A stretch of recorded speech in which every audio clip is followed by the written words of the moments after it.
آسان درس قرآن نحمده ونصلي ونسلم على رسوله الكريم اما بعد فاعوذ بالله من الشيطان الرجيم بسم الله الرحمن الرحيم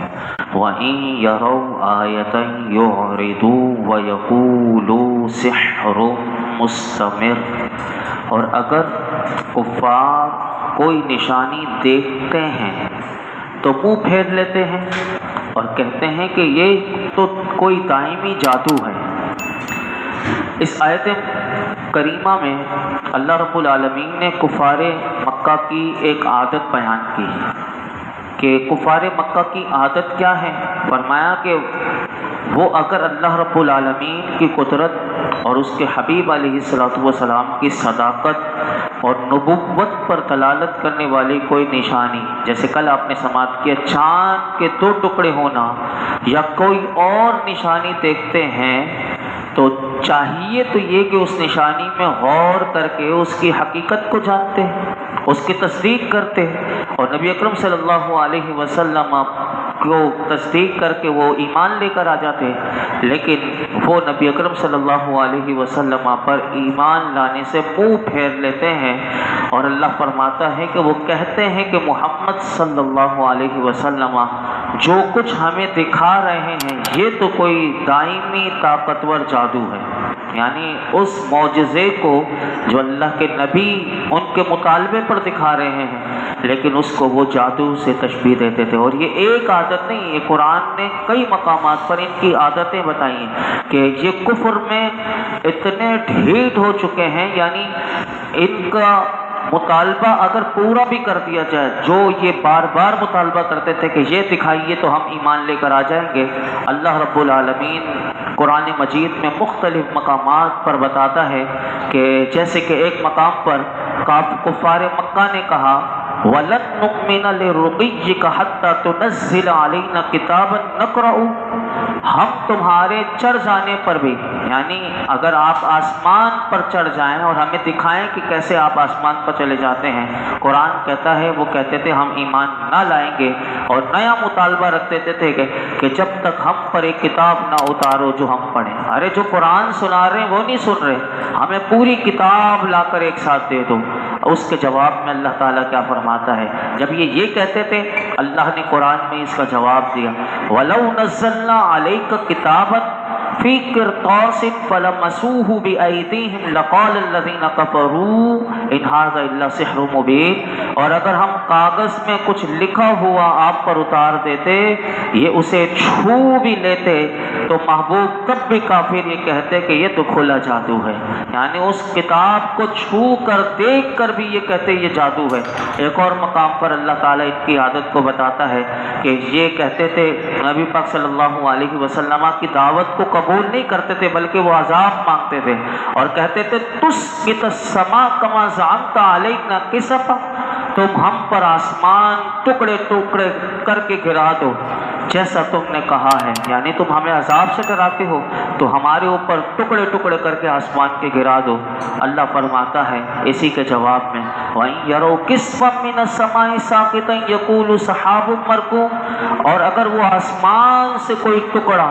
گرتا ہوا دیکھیں گے تو بھی کہیں گے یہ تہ در تہ بادل ہے، یعنی آسمان کا ٹکڑا بھی اگر ہم ان کے اوپر گرا دیں تو یہ اس وقت بھی محبوب یہ کہیں گے یہ تو بادل ہے، تہ در تہ بادل ہے۔ اور ایک اور مقام پر اللہ فرماتا ہے وَلَوْ فَتَحْنَا عَلَيْهِمْ بَابًا مِّنَ السَّمَاءِ فَظَلُّوا فِيهِ يَعْرُجُونَ، اور اگر ہم ان کے لیے آسمان میں کوئی دروازہ کھول دیتے تاکہ دن کے وقت وہ اس میں چڑھ جاتے، لَقَالُوا إِنَّمَا سُكِّرَتْ أَبْصَارُنَا بَلْ نَحْنُ قَوْمٌ مَسْحُورُونَ، جب بھی وہ یہی کہتے کہ ہماری نگاہوں کو بند کر دیا گیا ہے بلکہ ہم ایسی قوم ہیں کہ جن پر جادو کیا ہوا ہے، یعنی بار بار انہیں جادو ہی نظر آ رہا ہے۔ اللہ فرماتا ہے ان کے لیے آسمان کے بھی دروازے کھول دیں اور یہ آسمان کی طرف جا بھی رہے ہوں تو پھر بھی کہیں گے یہ تو ہماری نظر بندی ہے۔ اور ایک اور مقام پر اللہ تعالیٰ فرماتا ہے کہ میرے محبوب سے انہوں نے کہا کہ اگر آپ سچے ہیں تو ہمارے مردوں کو زندہ کر دیجئے کہ ہم ان سے پوچھیں گے مردوں سے، یعنی خود زندہ ہیں وہ ایمان نہیں لا رہے ہمارے جو باپ دادا مر گئے آپ ان کو زندہ کر دیجئے، ہم ان سے پوچھیں گے کہ جو آپ فرماتے ہیں وہ حق ہے یا نہیں۔ یا پھر وہ حضور سے کہتے تھے ہمیں فرشتے دکھائیے جو ہمارے سامنے آپ کے رسول ہونے کی گواہی دے۔ یا پھر وہ یہ اگلا مطالبہ کرتے تھے اللہ اور فرشتوں کو ہمارے سامنے لائیے۔ ان کے جواب میں اللہ تعالیٰ کیا فرماتا ہے؟ اللہ تعالیٰ فرماتا ہے وَلَوْ أَنَّنَا نَزَّلْنَا إِلَيْهِمُ الْمَلَائِكَةَ وَكَلَّمَهُمُ الْمَوْتَى وَحَشَرْنَا عَلَيْهِمْ كُلَّ شَيْءٍ قُبُلًا مَا كَانُوا لِيُؤْمِنُوا إِلَّا أَن يَشَاءَ اللَّهُ وَلَكِنَّ أَكْثَرَهُمْ يَجْهَلُونَ۔ اور اگر ہم ان کی طرف کوئی فرشتہ اتار دیتے جسے وہ دیکھتے اور مردے ان سے باتیں کرتے اور ہم ہر چیز ان کے سامنے جمع کر دیتے، جب بھی وہ ایمان لانے والے نہ تھے مگر یہ کہ خدا چاہتا، لیکن ان میں اکثر لوگ جاہل ہیں۔ تو یہ کیسے جاہل ہیں بتائیے؟ یہ کفر میں ڈوبے ہوئے ہیں، تو ان کی جہالت کی انتہا دیکھیے یہ قرآن بتا رہا ہے۔ ہمیں ایمان کی دولت ملی ہے تو کتنا بڑا اللہ کا کرم ہے کہ ہم اس ایمان کی اس سے قدر ہمیں پتہ چلے گی کہ ایمان کتنی بڑی اللہ کی نعمت ہے اور کتنا بڑا اللہ کا ہمارے اوپر کرم ہوا کہ ہم تو مسلمان گھرانوں میں پیدا ہو گئے، لیکن جو کفر ہیں وہ کفر میں کتنے اندھے ہیں۔ آگے سنیے اللہ تعالیٰ کیا فرماتا ہے، فرمایا وَكَذَّبُوا وَاتَّبَعُوا أَهْوَاءَهُمْ وَكُلُّ أَمْرٍ مُسْتَقِرٌ، اور انہوں نے جھٹلایا اور اپنی خواہشوں کے پیچھے ہوئے اور ہر کام قرار پا چکا ہے۔ ارشاد فرمایا کفار مکہ نے نبی کریم صلی اللہ علیہ وسلم کو اور ان معجزات کو جھٹلایا جو انہوں نے اپنی آنکھوں سے دیکھے، اور وہ اپنی باطل خواہشوں کے پیچھے ہوئے جو شیطان نے ان کے دل میں ڈال دی تھی کہ اگر انہوں نے نبی کریم صلی اللہ علیہ وسلم کے معجزات کی تصدیق کی تو ان کی سرداری تمام عالم میں مانی جائے گی اور قریش کی کچھ بھی عزت اور قدر باقی نہ رہے گی۔ یہ شیطان نے یہ ڈالا تھا۔ یہ دیکھیے شیطان کی پیروی کیا کی، انہیں اپنی سرداری کی فکر ہے۔ آج بھی اگر آپ دیکھیں تو ہر کسی کو اپنی سیٹ کی فکر ہے، چاہے وہ ناموس مصطفیٰ ختم نبوت پر حملہ کرے لیکن اس کی سیٹ پر آنچ نہ آئے۔ وہ غداری کر جاتے ہیں، وہ ملک کے آئین کے ساتھ غداری کرنے والے، وہ حضور کے ساتھ غداری کرنے والے اور اپنے آپ کو مسلمان کہنے والے، یہ سب باطل خواہشوں کے پیچھے چلنے والے۔ یہ شیطان جب وسوسہ ڈال دے اور اس کے پیچھے بندہ چلے تو یہاں پر بھی ان کا بھی یہی حال تھا۔ اللہ فرماتا ہے کہ اگر یہ تصدیق کرتے تھے میرے نبی کے معجزات کی تو شیطان نے ان کے دل میں یہ بات ڈال دی تھی کہ تمہاری تو سرداری نہیں رہے گی اور قریش کی کچھ عزت نہیں باقی رہے گی، سرداری تو یہ حضور کی مان لی جائے گی پورے عالم میں۔ تو اللہ تعالیٰ ارشاد فرماتا ہے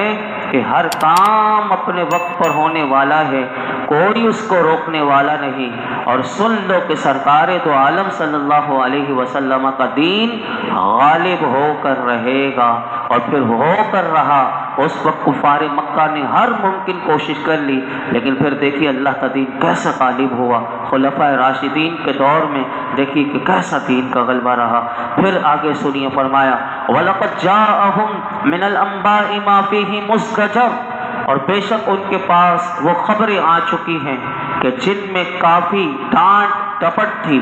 اللہ فرماتا ہے کہ کفار مکہ کے پاس قرآن حکیم کے ذریعے پچھلی امتوں کے ان لوگوں کی خبریں آ چکی ہیں کہ انہوں نے اپنے رسولوں کو جھٹلایا تو اس جھٹلانے کی وجہ سے وہ سارے ہلاک کر دیے گئے۔ اور ان خبروں میں کفار مکہ کے لیے کفر اور تکذیب سے کافی روک اور انتہا درجے کی نصیحت تھی۔ یہاں سے علماء کہتے ہیں اس آیت سے یہ معلوم ہوا کہ ان لوگوں کے حالات معلوم کرنا عبرت اور نصیحت حاصل کرنے کے لیے بہت فائدہ مند ہے کہ جو اللہ کی نافرمانی اور اس کے ساتھ کفر کرنے کی وجہ سے ہلاک کر دیے گئے، ایسے لوگوں کے حالات معلوم کرنے چاہیے تاکہ عبرت ہمیں ملے اور ہم نصیحت حاصل کریں۔ آج لوگ ان چیزوں کو سنتے نہیں، پڑھتے نہیں، سمجھتے نہیں، تو دیکھیے عبرت بھی نہیں لیتے اور نصیحت بھی نہیں لیتے۔ تو آج دیکھیے کہ ہم بھی تباہی اور بربادی کی طرف آگے بڑھ رہے ہیں۔ آگے قرآن کیا کہتا ہے، حکمت بالغۃ فما تغنی النذر، یہ قرآن انتہا کو پہنچی ہوئی حکمت ہے، تو ایسوں کو ڈرانے والے امور فائدہ نہیں دیتے۔ اس آیت کریمہ کے دو معنی علماء نے کیے کہ حکمت بالغہ، انتہا کو پہنچی ہوئی حکمت۔ اس کا ایک معنی یہ کیا کہ قرآن حکیم انتہا کو پہنچی ہوئی حکمت سے بھرپور اللہ کا کلام ہے کہ جب کافر ڈر سنانے والوں کی مخالفت کریں گے اور انہیں جھٹلائیں گے تو فرمایا یہ انہیں کیا فائدہ دے گا۔ اور اسی طرح ایک اور مقام پر اللہ فرماتا ہے قُلِ انظُرُوا مَاذَا فِي السَّمَاوَاتِ وَالْأَرْضِ وَمَا تُغْنِي الْآيَاتُ وَالنُّذُرُ عَنْ قَوْمٍ لَا يُؤْمِنُونَ، تو فرماؤ تم دیکھو آسمان و زمین میں کیا کیا نشانیاں ہیں، اور نشانی اور رسول ان لوگوں کو کوئی فائدہ نہیں دیتی کہ جو ایمان نہیں لاتے، ان کو نہ آسمان میں کوئی نشانی فائدہ دیتی ہے، نہ اللہ کے رسول سے انہیں کوئی فائدہ ملتا ہے، اور نہ زمین سے انہیں کوئی فائدہ ملتا ہے۔ دوسرا معنی علماء نے اس کا یہ کیا کہ یہ قرآن انتہا کو پہنچی ہوئی حکمت سے بھرپور ہے، تو کافروں کو پھر بھی ڈرانے والے امور جیسے سابقہ امتوں پر آنے والے عذابات نے کوئی فائدہ نہ دیا، ورنہ یہ تو قرآن ایسا فائدہ انسان کو دے اگر جو اس سے فائدہ لینا چاہے۔ پھر فرمایا فَتَوَلَّ عَنْهُمْ يَوْمَ يَدْعُ الدَّاعِ إِلَى شَيْءٍ نُكُرٍ خُشَّ عَنْ أَبْصَارُهُمْ يَخْرُجُونَ مِنَ الْأَجْدَاثِ كَأَنَّهُمْ جَرَادٌ مُنْتَشِرٌ مُهْطِعِينَ إِلَى الدَّاعِ يَقُولُ الْكَافِرُونَ هَذَا يَوْمٌ عَسِيرٌ، تو تم ان سے منہ پھیر لو جس دن پکارنے والا ایک سخت انجان بات کی طرف بلائے گا تو ان کی آنکھیں نیچے جھکی ہوئی ہوں گی، قبروں سے یوں نکلیں گے گویا وہ پھیلی ہوئی ٹڈیاں ہیں۔ اس بلانے والے کی طرف دوڑتے ہوئے کافر کہیں گے یہ بڑا سخت دن ہے۔ یہ تین آیت کریمہ کی تشریح انشاءاللہ میں کل آپ کے سامنے کروں گا۔ وقت ہمارا مکمل ہوا۔ اللہ رب العالمین ہم سب کو قرآن حکیم کا نور اور اس کا فیضان نصیب فرما۔ الحمدللہ رب العالمین والصلاة والسلام علی سید الانبیاء والمرسلین وعلی آلہ وصحبہ اجمعین۔ یا اللہ پاک جو کچھ ہم نے سنا ہے اس میں کوئی غلطی کوتاہی معاف فرما، اپنی بارگاہ میں قبول فرما۔ رب کریم قرآن حکیم کا نور اور اس کا فیضان نصیب فرما۔ یا اللہ اس قرآن حکیم کو مولائی کریم ہمیں اس کی جو نصیحتیں ہیں، اس کا جو نور ہے مولائی کریم وہ ہمیں نصیب فرما، ہمیں غور و فکر کی صلاحیت عطا فرما، اس کی تعلیمات پر عمل کی توفیق عطا فرما۔